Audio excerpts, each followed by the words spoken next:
ये लोग कहते थे राम मंदिर के मुद्दे पर अगर फैसला हुआ खून की नदियां बहेंगी। मैं कहता था देखो भाई, कुछ एक मच्छर भी नहीं मरने वाला है, कुछ नहीं होगा।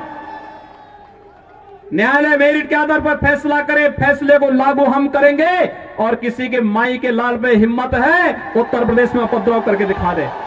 पहले कश्मीर में पत्थरबाज पत्थर फेंक करके पाकिस्तान का पैसा लेकर के भारत की संपत्ति को नुकसान पहुंचा करके उन्हें क्षतिग्रस्त करते थे।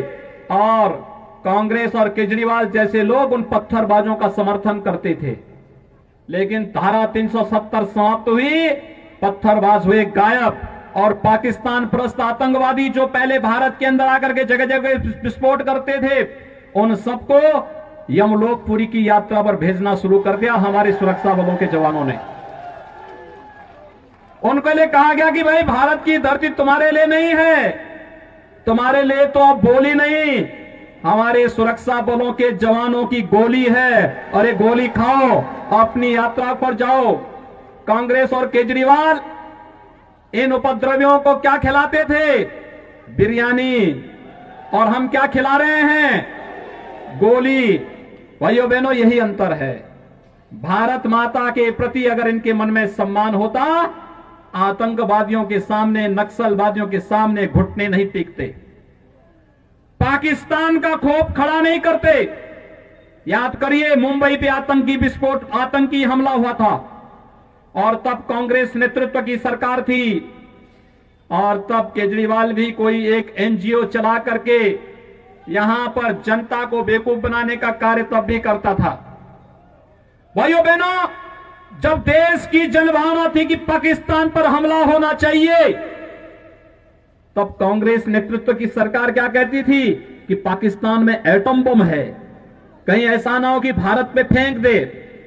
लेकिन इस बार आपने देखा होगा, फरवरी माह में जब पुलवामा में हमला होता है तो मोदी जी ने अगले दिन ही कहा, उन्होंने कहा था, भाइयों बहनों, यही फरवरी का महीना था और तब एक वर्ष पहले प्रधानमंत्री मोदी जी ने कहा था कि यह देश की सेना तय करेगी, मूर्ति भी तय करेगी, स्थान भी तय करेगी और पाकिस्तान ने जो किया है उसको उसकी सजा अवश्य दी जाएगी। और पाकिस्तान के अंदर एयर स्ट्राइक होता है। इमरान खान दुनिया के अंदर आपने देखा होगा, जान की भीख मांगते हुए घूमता हुआ फिर रहा था और उस समय इमरान खान ने कह रहा था कि भारत हमला कर देगा। तस्वीर बदल गई। पहले भारत के अंदर की सरकार कहती थी कि पाकिस्तान एटम बम फेंक देगा, आज पाकिस्तान भयभीत होकर के कहता है कि भारत के अंदर मोदी जी के नेतृत्व की सरकार कहीं पाकिस्तान पे हमला करके पाकिस्तान का अस्तित्व ही समाप्त न कर दे। भारत के दुश्मन, पाकिस्तान की भाषा बोलने वाले लोग आज जगह जगह धरना प्रदर्शन करके भारत की व्यवस्था को जैसे अव्यवस्था पैदा करने का कार्य कर रहे हैं।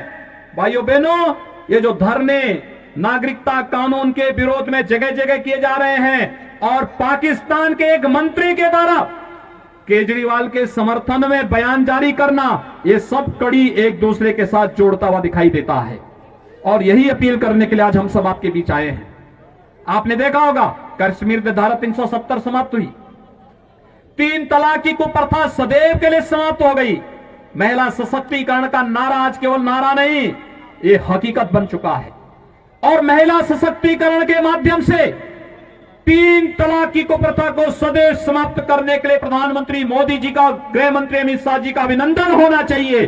और इस अभिनंदन के लिए आज मैं आपके पास आया हूं कि भाइयों बहनों, यही राष्ट्रीय आकांक्षाएं हैं कि देश में आतंकवाद की प्रतीक, अलगाववाद की प्रतीक, भेदभाव के प्रतीक, इस प्रकार के जितने भी कानून हैं जो भारत में अलगाववाद को पैदा करते हो, विभेद को पैदा करते हो, इन सबको समाप्त करने के लिए जो कदम उठाए जा रहे हैं, उन कदमों की अगली श्रृंखला में ये नागरिकता कानून भी है।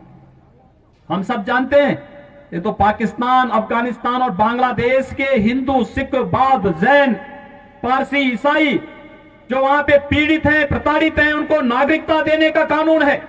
ये नागरिकता लेने का कानून नहीं। लेकिन इस सब के बावजूद आप देख रहे होंगे, धरना देकर के कैसे भ्रम की स्थिति पैदा करने का प्रयास हो रहा है। ये जानबूझ करके शरारतन देश के माहौल को खराब करने की साजिश का हिस्सा है। जो लोग एक भारत श्रेष्ठ भारत की मोदी जी के इस अभियान का विरोध कर रहे हैं, वही लोग जगह जगह धरना प्रदर्शन करके भारत के खिलाफ वातावरण बनाने का कार्य कर रहे हैं। देश के अंदर अनावश्यक रूप से जनता को गुमराह करने का कार्य कर रहे हैं, और वही लोग हैं जिनके समर्थन में आज पाकिस्तान के मंत्री और पाकिस्तान की सरकार बयान जारी करके अपील कर रही है कि दिल्ली के अंदर मोदी के नेतृत्व में सरकार नहीं आनी